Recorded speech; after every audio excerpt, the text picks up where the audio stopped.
This is going to be the quickest, classy cake you've ever made.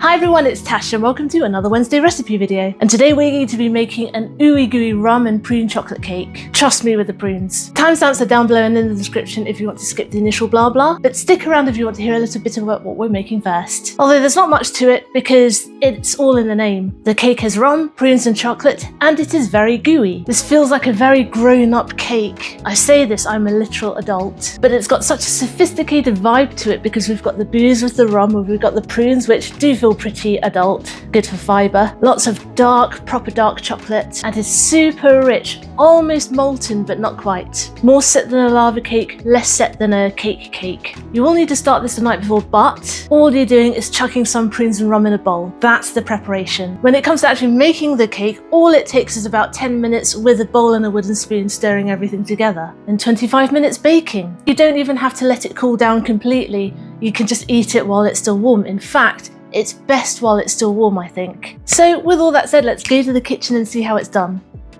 The night before, I'm going to grab 100 grams of prunes, which I've chopped, and I'm going to add 150 milliliters of dark rum.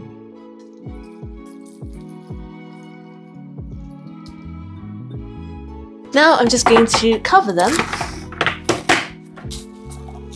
and let these soak overnight. The next day, we're going to preheat the oven to 180 degrees C. Now here I have a pan of simmering water, and I'm going to melt 100 grams of unsalted butter and 120 grams of dark chocolate. Use at least 70% cocoa solids.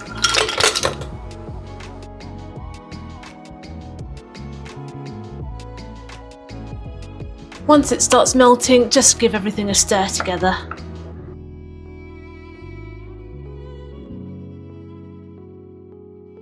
Once it's all melted, we can take this off the heat now and let's stir in the other ingredients. Now to our chocolate and butter mixture, we're going to add 90 grams of caster sugar,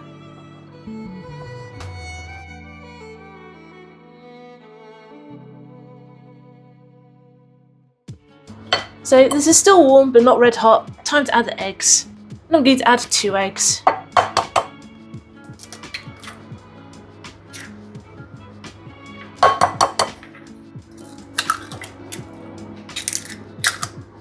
Give these a stir in.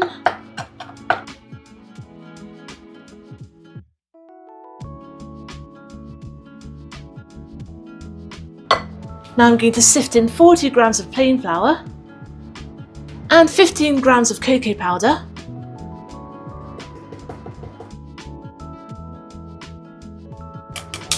Add half a teaspoon of baking powder, not too much, we want a bit of lift, but we don't want it puffy. And a little pinch of salt. Let's mix this up too.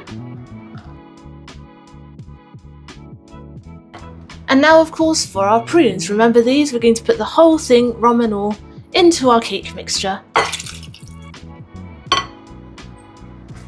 And let's give that a stir together too.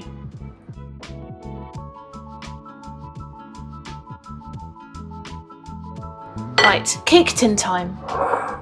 I have a 7-inch springform tin which I've lined completely with baking paper, and I'm going to dump the whole lot in.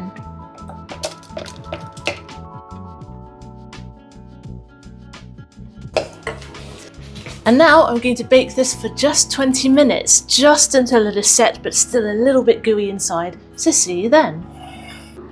It's been 25 minutes, you don't want it to cook any longer than that. You can see it started to crackle and puff up. And now we're going to let it cool down, and we do want to serve it a bit warm, but it's a bit too hot to serve, so just let it cool down for about 10 minutes. Now, the best thing about lining a springform pan like this is you can literally just go like this. And there's your cake, and you can lift it straight onto whatever plate you want. So easy. You know what I like? The best thing about lining a tin like this is it makes cleaning the tin so much easier. None of the cake batter gets stuck in these little crevices. And if you're wondering about what all these holes were at the top of the paper, it's because I actually used an EK stapler to staple the paper together to make it hold. So I'll be honest, most of the time I usually don't do that. I usually just stuff the whole thing in the cake tin and then I just like pinch the edges together and do it like that. But this time I experimented and it worked quite well.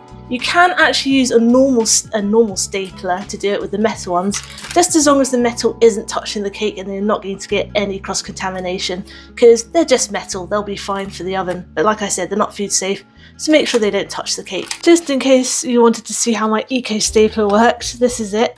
It's a clever little thing.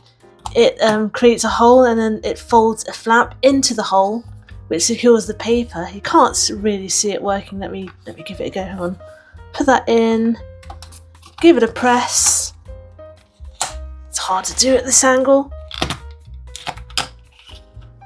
And as you can see, well, I did it at a weird angle, but it creates a hole. Let's show you the other side. And it tucks the fold into the hole like that. Let me try again. Let me try and get a better angle. Hang on. Press it down. That's much better. See that? Let me show you the back view. Super clever, isn't it? And you don't have to buy staples. Anyway, let's slice her up. Well, doesn't that look delicious? Look at how moist it is. I know, lots of people don't like that word. It is what it is. Let's take a close-up of that inside. Lovely, super gooey. I think it is time for the slow-mo.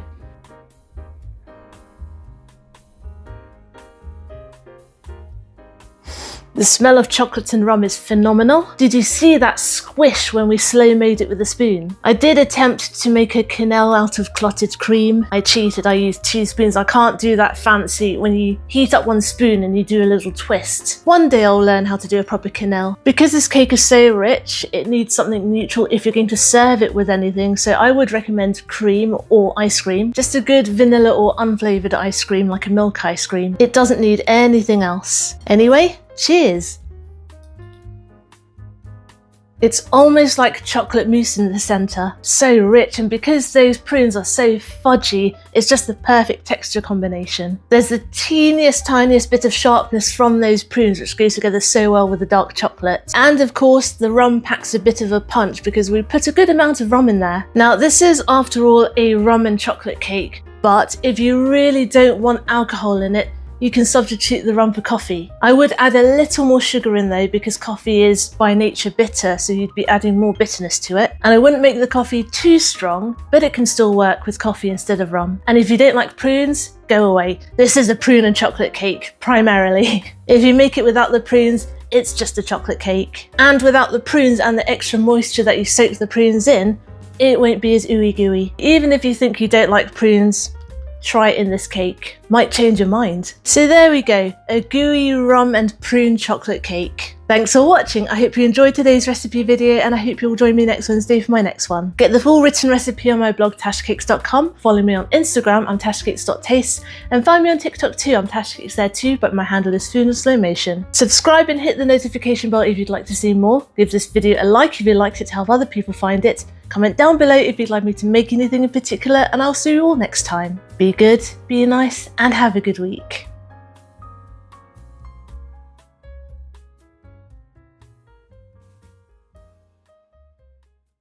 Don't eat too much of this cake because you might get a bit buzzed.